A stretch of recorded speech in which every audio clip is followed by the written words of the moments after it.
I reserve the right to butcher your last name. Professor, I said I reserve the right to butcher your last name. Because I know you're going to give me a hard time. Professor Ruth. there she is watching you. Trying to say Mary. Well, thank you so much for being here, Honorable. Why don't you tell us your name and your organization that you're affiliated with?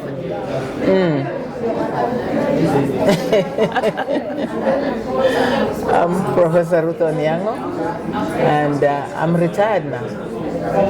I'm retired from many things. Many things. And I've been an academic, I've been a parliamentarian, I've been working with the Rural Outreach Africa, an organization I started years ago to work with smallholder farmers, majority of whom were women. Then now I transitioned to youth and now schools, agriculture schools, primary schools, 6 to 13-year-olds. That's what I'm focused on. And then I also publish a journal, academic journal, because I realize that our academics have difficulty getting their papers out there. And so we have this journal. It is of world standard, but we also like to tell the African story in a practical way. It's like African science, African practice, but meeting international standards. So they are able to even use that for sharing, for policy change, and also to get promoted. So I've been doing that. The journal is now in its 26th year. Wow. Yes. Congratulations. Editor-in-chief. Wow. And now it has gone beyond Africa. So we have even people, non-Africans also publishing in it. So it has really grown. Yes, So right now I do mentoring. But as I said before, I've just been hit, the largest hit I've ever had. Just lost my husband. So sorry. I just have now to reboot, so to speak, and see which way forward. Because I'll be 80 years this year. Wow. Yes. Well, first and foremost, you don't look 80. You look fabulous.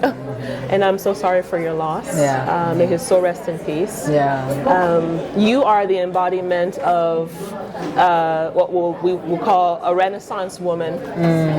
And what I mean by that is you've been an academic, you've been a lawmaker, you've been a researcher, you've mentored people, and now you're a publisher, through the work that you're doing with the journal.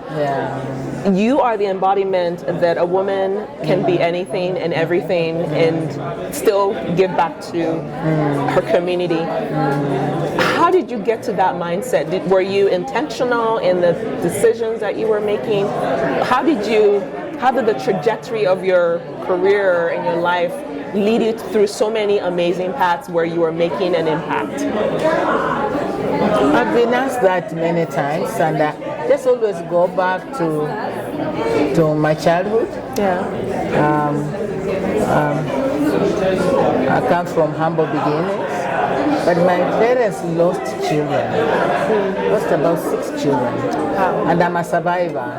And it turned out that it was malaria.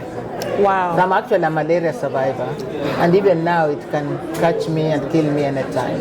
But at least now we have proper medication, and that I'm aware of it. So I think from very young,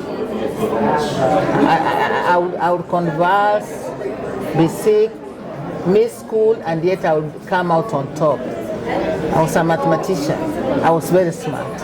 So right from the word go, I became very spiritual and asking myself, why did I survive?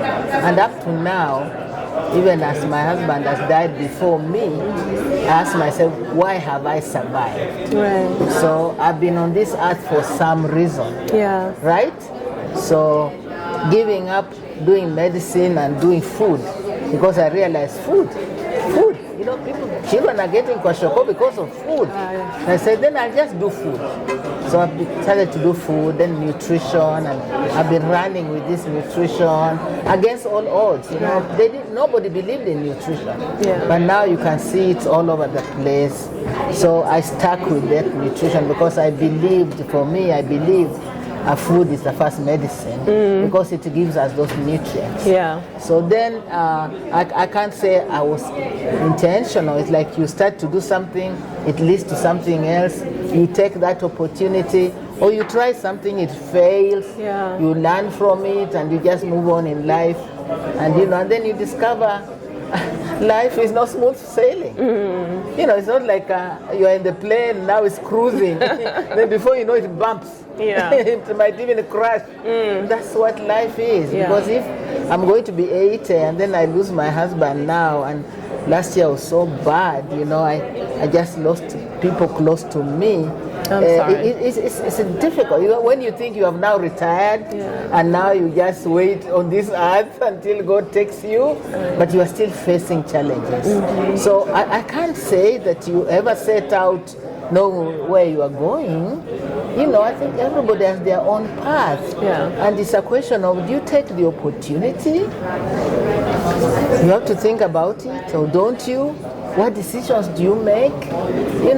And if you are blessed, you are focused, you are a believer like I am, you say, okay, God, whatever happens is because you planned that for me. Yeah. Yes, yeah. So then you find yourself, even going into parliament, people used to tell me, because I was doing a lot of rural development, helping people, getting projects, they would tell me, one day you are going to be a politician. And they'll say, never, never.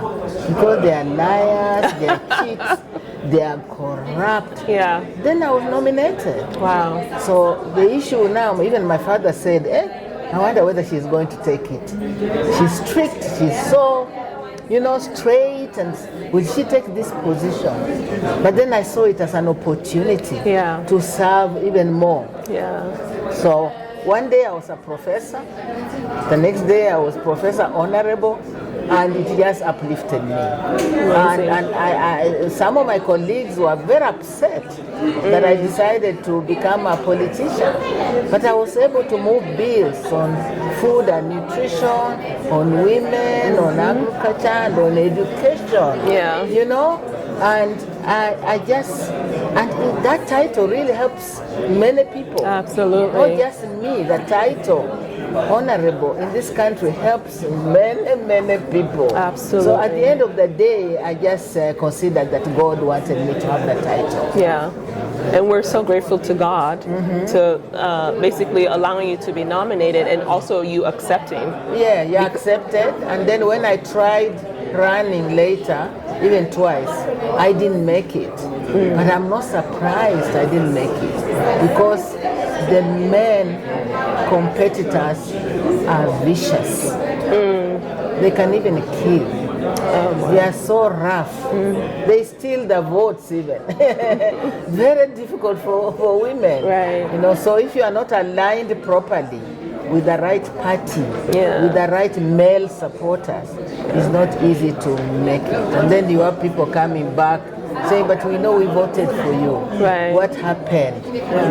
What will you do? And so on. Say, well, that was it, and life goes on. Right, but your life has been one of impact. Yes, yes.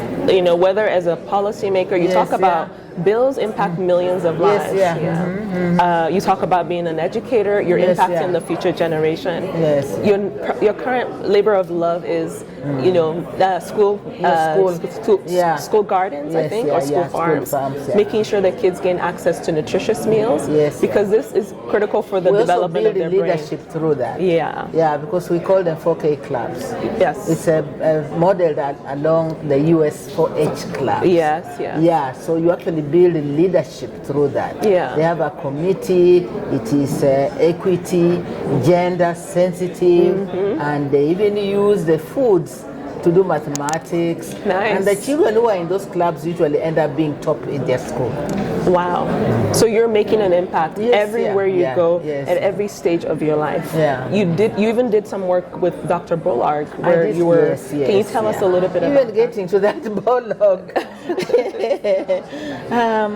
One time I was And last time I saw Dr. Bolog was in 2006 in Abuja. Okay. We had the Africa Fertilizer Summit. Okay.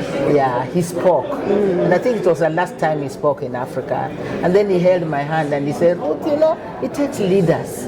It takes leaders to make a difference. It does. It takes leaders to make a difference. Yeah. And then when he died in 2009, a year before that, they had invited me. I had a letter from him inviting me to join the board of Sasakawa Africa Association. Yeah. And then a year later, they made me chair, taking over from him. And I held that position for 13 years. Wow. So and I told them that I could not be called president because I can't fit in Dr. Bolog's shoes. So they called me chair. So this took me to many African countries and following up that legacy, yes. anti-hunger, anti-poverty, and it just also fitted with my own spirit and the work I was doing. Yeah. Yeah. So I was able to carry that, and I would go to Des Moines to the World Food Prize. Yeah. You know, they would invite me and give me special favors, speaking engagements. And so, you know, Dr. Bolog is someone I've admired over the years. And during his last years, he came to Africa, but he was now beginning to be frail, beginning to be old, and he regretted that. He said, you know, it took me so long to go to Africa. And initially he didn't want to. But now when he did, he actually, you should see his pictures when he's in Africa. He just fell in love with Africa. Wow. And on his deathbed, he told his daughter, you know, my biggest regret is that I didn't do enough for Africa. Yeah, so it's just good to see this event here. Yeah. And I just had to attend it. I haven't broken the grieving stage yet, but I just had to come because I just felt it's, you know, I couldn't miss it.